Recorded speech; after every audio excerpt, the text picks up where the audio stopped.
Hey everyone, welcome back.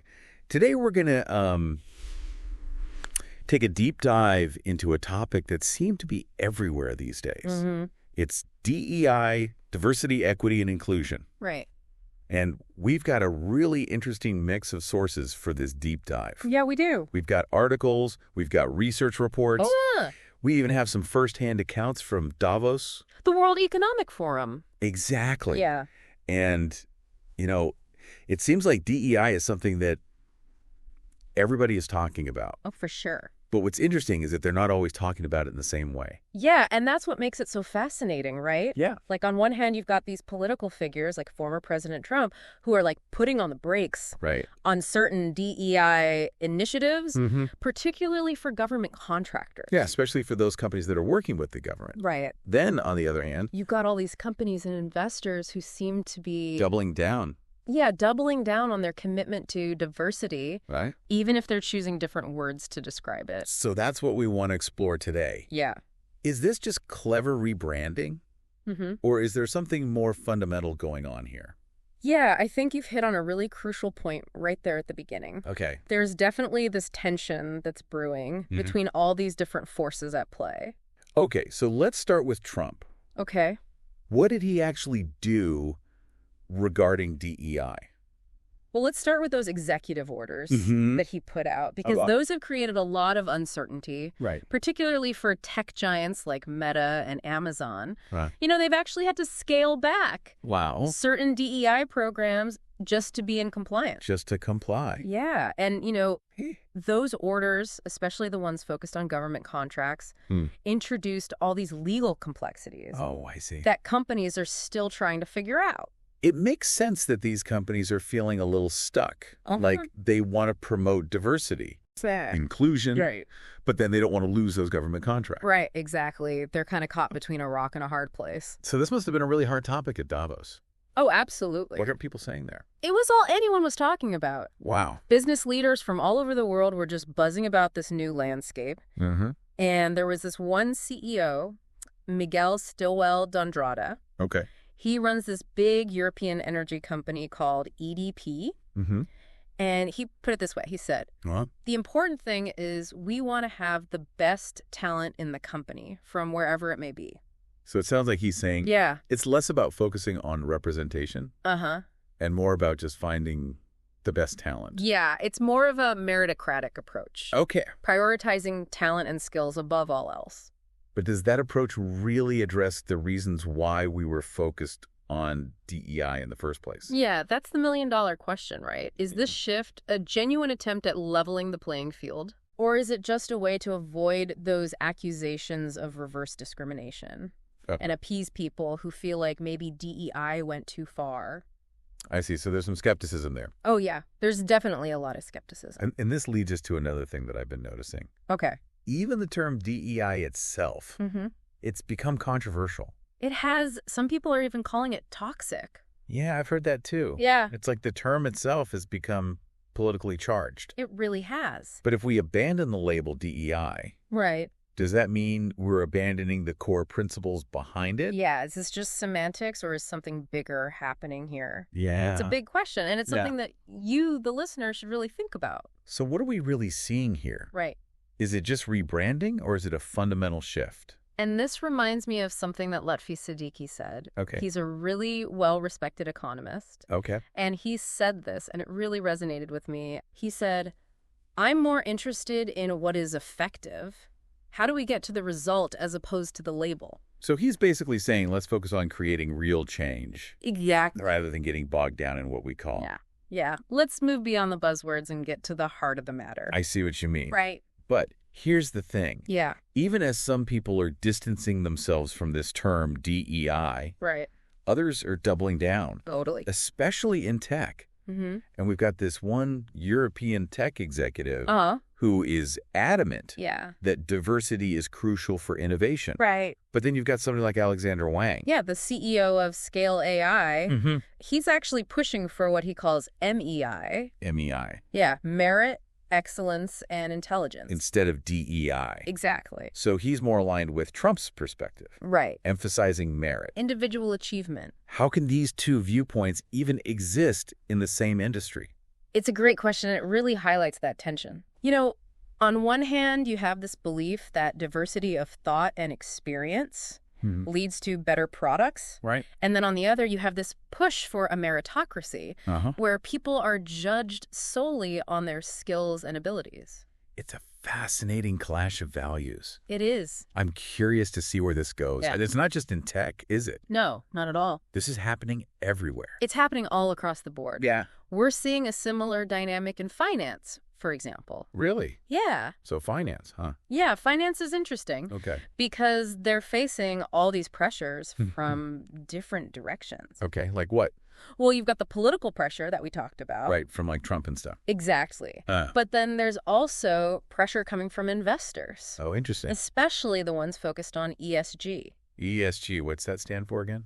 Environmental, social, and governance factors. Right. And these investors are really pushing companies to prove their commitment to diversity and inclusion. So even if a company doesn't want to use the term DEI, they might still feel like they have to prioritize diversity just because the financial side of things. Right. It's like market forces driving progress. Wow. Regardless of all the political stuff going on. It makes you wonder if maybe this focus on business is actually a more effective way to push for change It could be. than like government mandates or social pressure.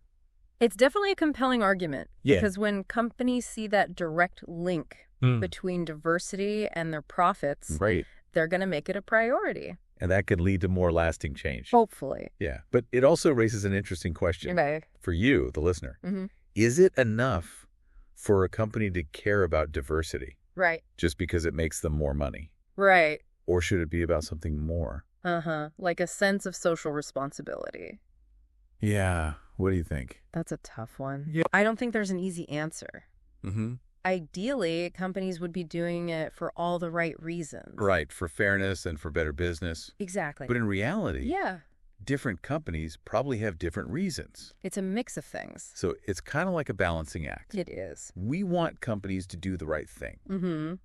But we also know that money talks. It does. And that could be a powerful motivator. It can be. And even within the business world, Right. there are different perspectives on this. Oh, yeah, for sure. Some companies are really sticking to their guns, saying DEI is the right thing to do. And it makes good business sense. Like that European industrial company we mentioned. Yeah, they're all in on DEI. Totally. But then you have others, Like who? like Brian Moynihan. Oh, yeah, the CEO of Bank of America. Right. He talks about the commercial logic of diversity. So he's really focusing on the business side of it. Yeah, he's not ignoring the ethical side, but he's framing it in a way that business leaders will understand. so maybe it doesn't have to be one or the other.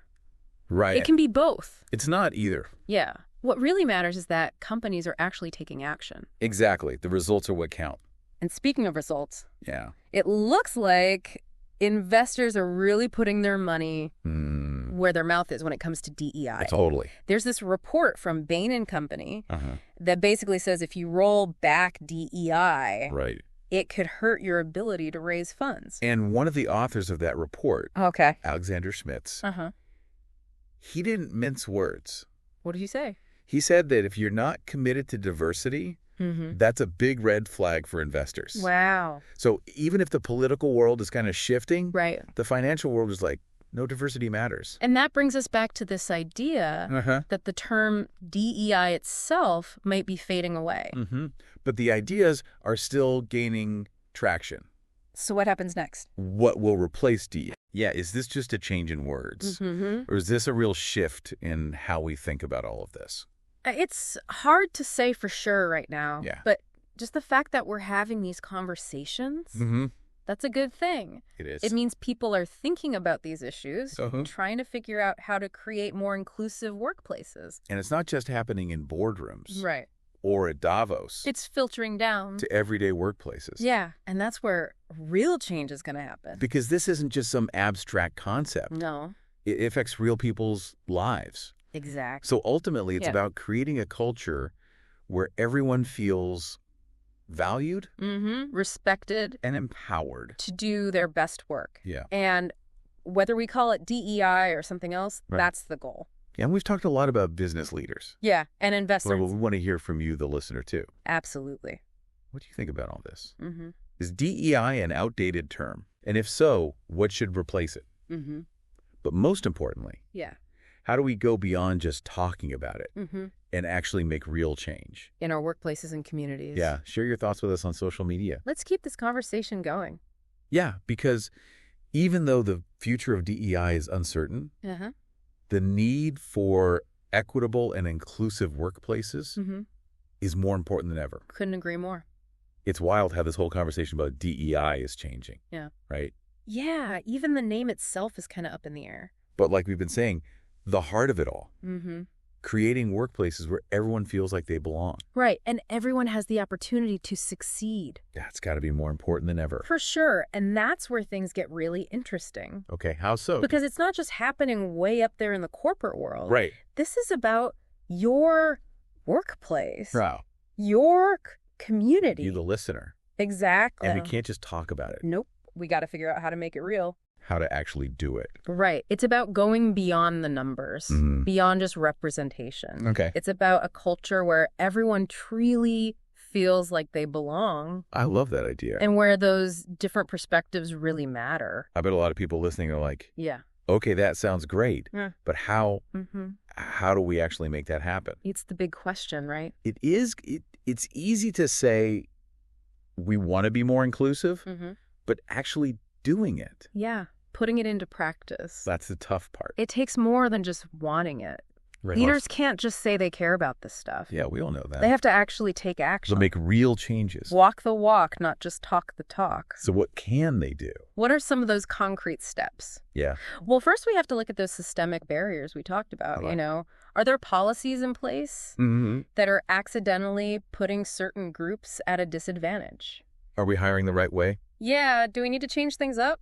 What about mentorship and sponsorship? Making sure everyone has the chance to move up. It sounds like we need to really examine everything. We do. And be willing to shake things up. Exactly. It can't be a one-time thing either. Right. It's got to be ongoing. Learning and adapting. Right. Constantly growing. Companies have to look at how they're doing. Listen to their employees. Be willing to change. It's all about creating that culture of improvement. Not just checking boxes. And we have to remember. What's that? This work of creating truly inclusive organizations, it never really ends. We can always do better. Yeah. Always more to learn. I think that's a great point for our listeners. Yeah. The future of DEI might be up in the air. The name might change. But creating workplaces that are equitable and inclusive, those principles, they matter now more than ever. For sure.